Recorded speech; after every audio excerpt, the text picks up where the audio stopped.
How? How? How? How? How? How? How? How? How? How? How? How? Hey, Gales and guys, it's Christopher Mosier from MyMediaHelper.com, and today we are going to review some Vudu Christmas movies. I'm going to get this right out of the way and tell you Let It Snow is not a good Christmas movie. Do not watch this piece of poopy. Very bad, very bad. It tries to be a some type of horror Christmas movie, and it just turns into be a big pile of reindeer poop. But I do have some so-so movies to review for you. 5 as always on each day. And like I said, this time free streaming through Vudu. So let's check what we got. And here we go again. Here's all the wonderful places you can go to find free streaming television and movies. Just so wonderful, all these places. And here's the 5 movies that we'll be covering this time out that we'll be watching streaming for free on Vudu. And all those movies will have links down in the description. Just click on that link and watch the movie. And then add your own movies or your thoughts down in the comments if you would be so kind. And here's the logo Vudu. That's the place that we're going to do our free movies. Let's watch them.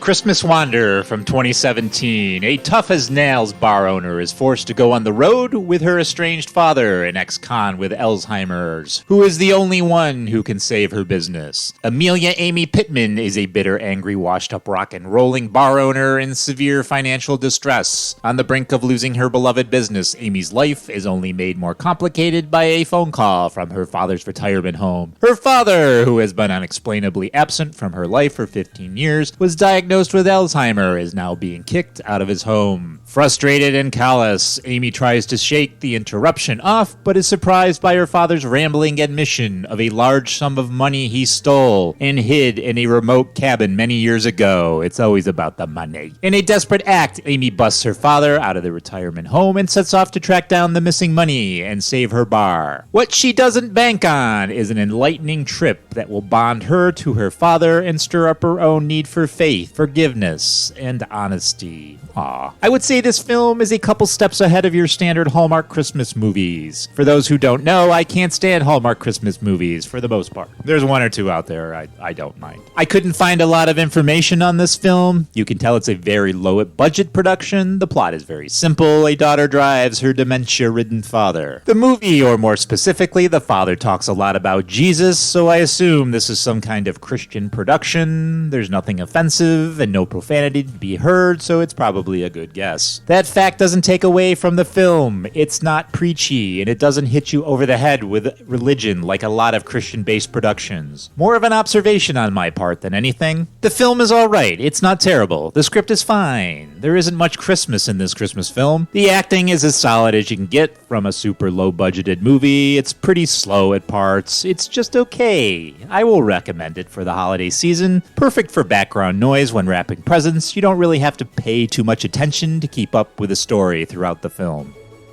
A Magic Christmas, 2014. To Jack Carter, family is everything. A once aspiring writer, Jack was forced to set aside his dreams of becoming a best-selling novelist in order to take care of the family bakery. His focus on the family business, however, has caused his family to drift further and further apart, with his basketball-obsessed son soon off to college and his teenage daughter unable to put down her smartphone. Jack decides that this Christmas it's time to take the family on a much-needed vacation. Along with their dog Buster, Jack and his family head to Jack's old Christmas vacation stopping grounds, Fatherly Pines, for some relaxing, social media-free family time. But when his old uber-competitive friend Robert shows up next door with his family, Jack's competitive instincts kick in. The calm vacation turns into a wacky battle of the families culminating in the search for a Christmas tree only witnessed in legends and fairy tales. In this search, though, Jack and his family realize that winning isn't everything, and that the love and happiness of those you care about is what matters. Aww. This movie is corny as shit. There's nothing new here. We've all seen this movie 50 times before in various forms. We've seen this plot. We've heard these lines. We've experienced the cardboard cutout characters. There's like a 2-minute montage of the family going to their Christmas cottage with voiceovers. All voiceovers. It plays this poppy music and only shows the car driving. No interior shots inside the car, just them speaking out stupid lines the whole time, like for 2 fucking minutes. It annoyed me. How incredibly lazy. This whole movie is incredibly lazy. see. I wonder artificial intelligence is going to take over writing duties for some of these films. Currently, there's no intelligence writing these films. Artificial intelligence will be a nice change of pace. I didn't particularly like this movie. I was extremely bored in the beginning. It's a paint-by-numbers movie beyond predictable. If that's your thing, go to it. Hallmark movie lovers will embrace this piece of shit. People who like quality in their movies probably won't. But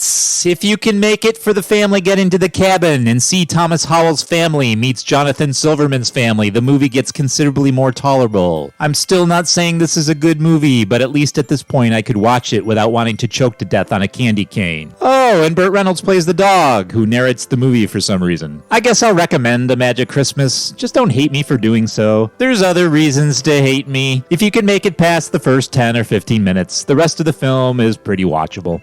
Yes, Virginia is an animated Christmas television special created by Wayne Best and Matt McDonald and produced by JWT Productions, the Ebeling Group, and Stars Animation with sponsorship from Macy's. It first aired December 11th, 2009 on CBS. It was based on the Francis Pharcellus Church's famous 1897 editorial, Yes, Virginia, There is a Santa Claus, in the New York Sun. The special featured the voice talents of Bea Miller as Virginia O'Hanlon and Neil Patrick Harris as her father Philip. Yes, Virginia, There is a Santa Claus is a line from an editorial from Francis Pharcellus Church titled Is There a Santa Claus, which appeared in the New York newspaper The Sun on September 21st of 1897 and became one of the most famous editorials ever published. Written in response to a letter by 8-year-old Virginia O'Hanlon asking whether Santa Claus was real, the editorial was initially published anonymously, and Church's authorship was not disclosed until after his death in 1906. As the editorial became popular over the years, The Sun began republishing it during the Christmas season, including every year from 1924 to 1950 when the paper ceased publication. Is There a Santa Claus is widely reprinted during the Christmas and holiday season and has been cited as the most reprinted newspaper editorial in the English language. It has been translated into around 20 languages and adopted as a film, television presentations, a musical, and a canlata, whatever the hell that is. Or is that cantata? I need to get my reading glasses. There was a previous animated special, Yes, Virginia, There is a Santa Claus, broadcast in 1974. I'm cheating here because this isn't a feature-length movie. This is a 25-minute computer-generated animated short. I suppose I can cheat. It's my freaking channel.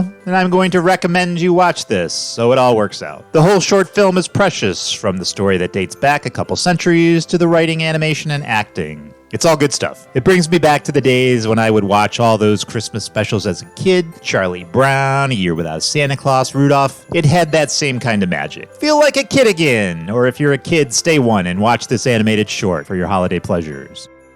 Thomas Kincaid's Christmas Cottage is a 2008 Christmas biopic directed by Michael Campus, the first film he had directed in more than 30 years. It stars Jared Padalecki, whoever that is, as painter Thomas Kincaid and features the great Peter O'Toole, Marcia Gay Harden, and Aaron Ashmore. The film was originally intended for release theatrically in 2007, but due to final edits and music rights, its release was delayed until the following year. The film's official painting was created throughout 2007 alongside the film's production. The film was eventually released direct-to-video in the United States on November 11th, 2008. The film is a look at the inspiration behind Thomas Kincaid's painting, The Christmas Cottage, and how the artist was motivated to begin his career after discovering his mother was in danger of losing their family home. William Thomas Kincaid, born January 19th of 1958 and died April 6th of 2012, was an American painter of popular, realistic, pastoral, and idyllic subjects. He is notable for achieving success during his lifetime with the mass marketing of his work as printed reproductions and other licensed products by means of the Thomas Kincaid Company. According to Kincaid's company, 1 in every 20 American homes owned a copy of one of his paintings. I have no idea who the dude was until today. Kincaid was criticized for some of his behavior and business practices. Art critics faulted his work for being kitsch, whatever that is. Kincaid died of acute intoxication from alcohol and drugs at the age of 54. I must admit, the first time I had this movie on, I was zoning and had no idea what the hell was going on. I wasn't feeling it. Found myself drifting off to the internet, searching for something interesting to engage in, because this movie was not it. The movie was just slow and uninteresting, but I also needed to give it a fair viewing so I could review it, so I tried a second time. Chris Elliott was in this movie for some reason. Not a big fan. Everyone else just looks bored. actress Marcia Gay Harden was a plank of wood. It was nice to see the great Peter O'Toole. I mean, he wasn't on his game, but he was an older dude by then. Speaking of dudes, it was written by a dude who has done some television, directed by a guy I never heard of, starring a bunch of actors who have guest starred on like various CW shows, things of that nature. Except Peter O'Toole, of course. Bored. I was just bored. The film is dull and uninspiring and too long. The thing just kept going, and it was painful to finally get to the end. You just want it to end, and it just keeps going. Kind of like Beaches. That's how I feel about Bette Midler's Beaches. It just kept going, and it would not end. It was painful. I don't recommend this movie for this holiday, or any other holiday. Nor do I recommend Beaches.